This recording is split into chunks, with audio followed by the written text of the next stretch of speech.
Sir, hepatitis അല്ലെങ്കിൽ മഞ്ഞപ്പിത്തം പല രീതിയിലുള്ള മഞ്ഞപ്പിത്തങ്ങളുണ്ടല്ലോ. അപ്പം ഏതൊക്കെ ടൈപ്പാണ് പ്രഗ്നൻസിയിൽ ഉണ്ടാകുന്നത്? പ്രധാനമായും പ്രഗ്നൻസിയിൽ രണ്ട് തരത്തിലുള്ള മഞ്ഞപ്പിത്ത അവസ്ഥകൾ കണ്ടുവരുന്നു.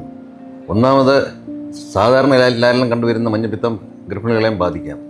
അത് ഹെപ്പറ്റൈറ്റിസ് എ, ബി, ഇ ഈ 3 വൈറസുകളാണ് സാധാരണ ഗർഭിണികളെ ബാധിക്കുന്നത്.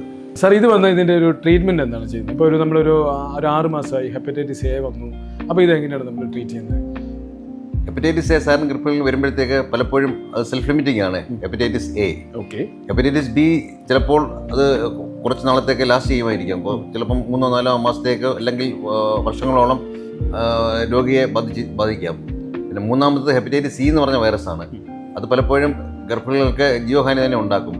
അവളുടെ കരുതലോടെ ചികിത്സിക്കേണ്ട അവസ്ഥയാണ്. മദറിന്റെ മോർട്ടാലിറ്റി മോർട്ടാലിറ്റി കൊണ്ട് കൂടുതലാണ് ഹെപ്പറ്റൈറ്റിസ് സി വൈറസ് വന്നു കഴിയുമ്പോൾ.